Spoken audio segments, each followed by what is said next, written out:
নমস্কার। কবিতার নাম খালাসিটোলায় ওরা তিনজন, Jesus Christ, Gautam Buddha, Karl Marx. তিনজন অসম্ভব উত্তেজিত একটা মেয়েকে নিয়ে। মেয়েটার নাম লক্ষ্মী। লক্ষ্মী যে বাড়িতে কাপড় কাচত সে বাড়িতে এসে গেছে একটা ওয়াশিং মেশিন। এবার কি হবে? যিশু বললেন, মেয়েটিকে আমি পথ দেখাইব, যে দিশেহারা আমি তাকে দিশা দিব। গৌতম বুদ্ধ বললেন, রাখুন তো আপনার ঢ্যামনামো, মেয়েটা কি খাবে তার ঠিক নেই, আপনি পুরকি ছাড়ছেন।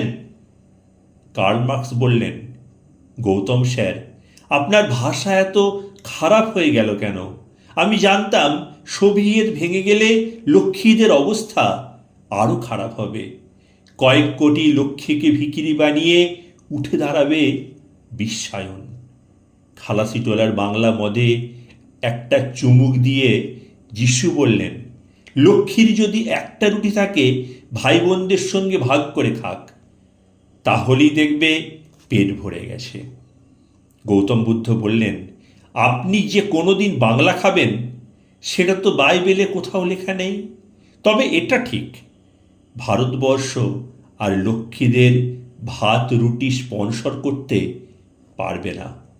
কার্ল মার্কস শেষ কথাটা বললেন, এখনো আমার ভূত দেখে ভয় পায় আমেরিকা, এশিয়া, আফ্রিকা। লক্ষ্মীকে লক্ষ্মীরাই খেতে দিতে পারে, আপনি আমি নই। কয়েক কোটি লক্ষ্মী যদি একসঙ্গে এসে দাঁড়ায়, দেখবেন কি হয়। গান্ধী এসে দাঁড়ালেন। সে কি আপনারা 3 মাস্কেটিয়ার্স এখানে কি করছেন? গৌতম বুদ্ধ বললেন, এখানে লোকে কি করে হে ছোকরা? গান্ধী বললেন, এখানে ঢুকে ভালোই করেছেন, পার্লামেন্টে আপনাদের ঢুকতে দেবে না, আমাকেই আর দিচ্ছে না। আশ্বিনের গধূলি আলোয় লক্ষ্মী তার ছেলেকে ধরে রাখতে পারছে না। তার পেটে এক ভারত খিদে আর চোখে এক পৃথিবী স্বপ্ন।